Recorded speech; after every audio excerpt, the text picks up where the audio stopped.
Hello. We have a question here from G Advanced 2023, paper 1. The question is based on current electricity and electrostatics, and it is a multiple select question. We look at the text given in the question. It says, in a circuit shown in the figure, the capacitor C is initially uncharged and the key K is open. In this condition, a current of 1 ampere flows through the 1 ohm resistor. The key is closed at time t is equal to t0. Which of the following statements is or are correct? It is given to you that e raised to minus 1 is 0.36. Now, if you look at the options here, the first two options are mainly regarding the time before the key is getting closed. That is, the key is open in that period of time, which means that the fourth arm in the circuit becomes irrelevant. We'll be now mainly dealing with the first three arms in the circuit for the first two options. So we'll look at that part specifically here. Now, we need to find, it is only given to us that there is 1 ampere current flowing through the middle arm here. It is not even mentioned in which direction. So that actually is a major challenge here in the first place. So we can solve that by understanding the fact that the potential drop across B and A can be calculated by considering these two arms as two cells in parallel. And in that case, the potential drop, the E equivalent between A and B, should be somewhere, could be calculated as a weighted average of 15 and 5. Somewhere between 15 and 5 will that answer be. So you cannot accurately calculate it right now because you don't know the value of R. But still, you can actually understand the expression and figure out the fact that that value will be somewhere between 15 and 5.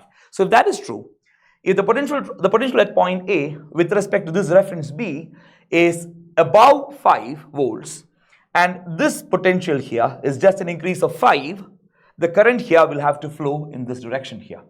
Okay, that's the first point.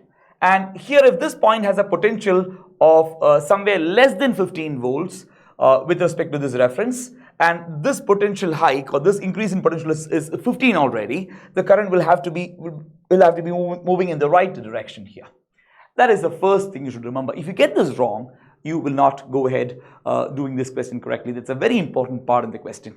Now, once that is sorted out, remember that VAB, that is potential of point A with respect to B, can be calculated by traveling from B to A along this path. You know that will be equal to, first you encounter a potential increase or increase in potential of 5 volt. So that is plus 5 volt. And then, since you're traveling in the opposite direction of current, you'll encounter another increase in potential because this here will be the high potential point. This here will be the low potential point. You're encountering an increase in potential by IR. So then I have plus IR here, but I'll name this current here as I2. This is already I1 and this one I'll call it I. So this here will become I2 into R. It is given to you that I2 is 1 amp and R here is 1 ohm. So I have 5 plus 1 into 1, that is 6 volt here.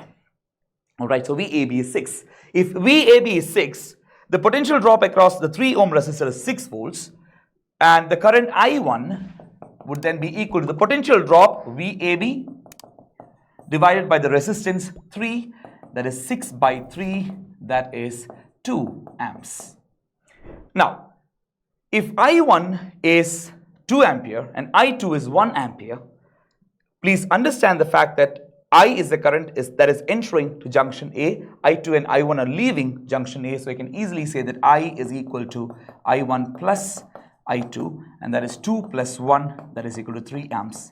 That's again very useful. Now, to find R, we'll travel from B to A, knowing the fact that VAB is equal to 6 volt. So 6 volt should be obtained when I travel along any path from B to A because it's a conservative force field.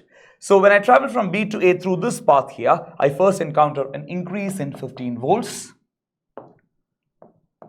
And then, since I'm going in the direction of current, this is the high potential point, this will be a low potential point, I'm encountering a potential drop or decrease in potential of IR. So I have minus IR here. And I, you know, is 3 amps and R is unknown here. So you have 15 minus 3R is equal to 6, which means R will have to be equal to 3 ohms here. See, we now know that this here is 3 ohms. That's how we do that part of the question. Now, if you look at the options here, the value of resistance R is 3 ohms, perfectly correct. Absolutely correct. Second one, for t less than t0, that is basically when the key is open, the value of current I1 is 2 amps. It's also calculated here. So first two options are absolutely correct. Now, for the rest of the options, we need to consider the time after the key is getting closed, which means the fourth arm here gets included in the circuit. We'll have to analyze it as a DC circuit which involves a resistor and a capacitor. So we have that in the next page. See, this is what we have here: 15 volt, 3 ohm, which we have already calculated, 5 volt, 1 ohm, and then you have a 3 ohm line as well, and then you have a capacitor of 2 microfarad here along with a 3 ohm resistor. Now, it is in our best interest to redraw this circuit by calculating the equivalent resistance and equivalent EMF of these two cells in parallel. Now, this here, even though it has no EMF, I can still consider it as a cell in parallel to the first two cells with 0 EMF and internal resistance of 3 ohm. You're not violating any concepts there by doing that. So we can do that here.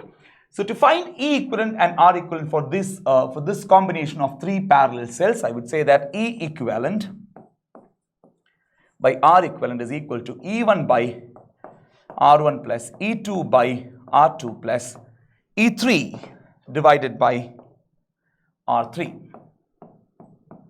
Now, E1 by R1 will be 15 by 3, E2 by R2 will be 5 by 1, and E3 by R3 will be 0. 0 by 3, that is 0 again. So this is 5 plus 5, that is 10. So E equivalent by R equivalent is 10.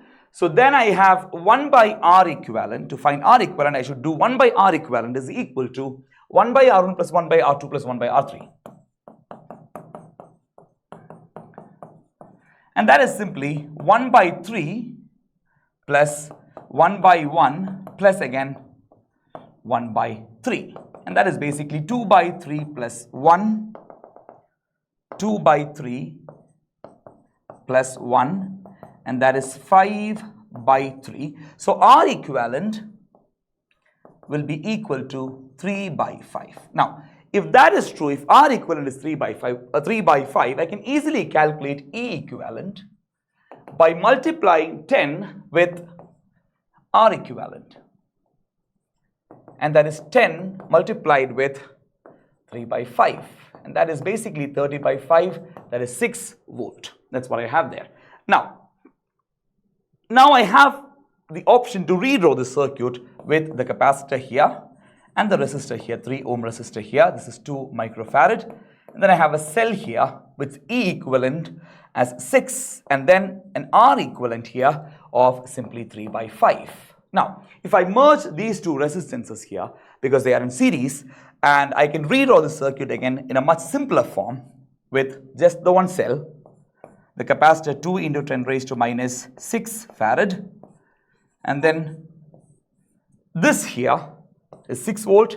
This resistance here will be 3 plus 3 by 5, and that will be 18 by 5 ohms. That's what I have. So it's an RC circuit, a DC RC circuit here that I have. So to find current as a function of time, the equation that I use here is I0 into e raised to minus t by RC. Now, what is I0? I0 is the maximum current that can flow through the capacitor here. To find I0, I'll just write that down here.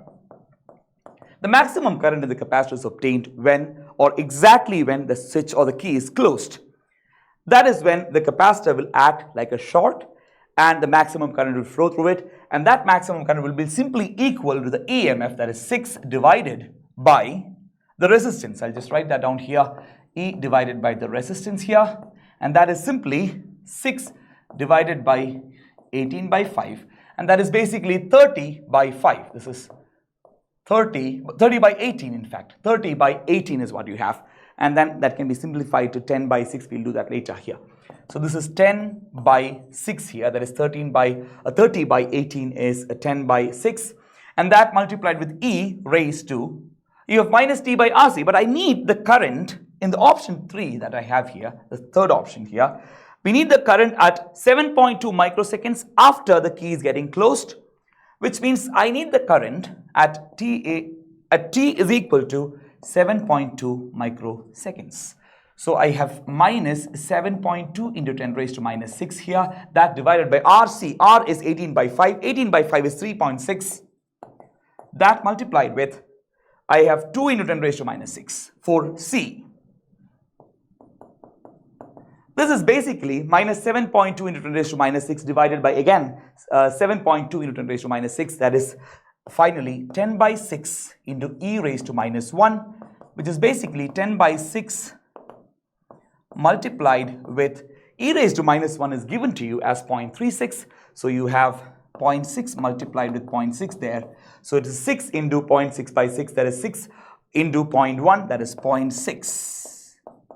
0.6 amperes is the correct answer. That is the current flowing through the capacitor at 7.2 microseconds after the key is getting closed. So if you look at the third option here, at t is equal to t0 plus 7.2 microseconds, that is exactly at 7.2 microseconds after the key is getting closed. The current in the capacitor is 0.6 amperes. That is absolutely correct. Now, for the fourth option here, option D, we have to consider time t tending to infinity. That is a long time after the key is getting closed. In that case, please remember the fact that after a long time, the capacitor will get completely charged and the capacitor would then act like an open circuit, which means no current will pass through this arm here. In that case, whatever the potential difference is across these 2 points will be the potential difference across the capacitor, which in the previous case, with no current passing through this arm, you already know that it is equal to 6 volt. So I can say that at t tends to infinity, Q, charge in the capacitor, is simply equal to C into V. C is 2 into 10 raised to minus 6 farad, that multiplied with the potential drop across the capacitor, here in that case would be 6 volt, because you already know that when there is no current flowing in the fourth arm, the potential drop here across these 2 points is 6 volts, which means you have 6 volts here. That amounts to 12 microcoulomb charge at in the capacitor at t tending to infinity. The fourth option here says exactly that for t is equal to t tending to infinity, the charge on the capacitor is 12 microcoulomb. So that is correct as well. So all the 4 options here are correct. This question here doesn't involve any complicated equations. It's all basic fundamental stuff. I hope you understand how it is being solved.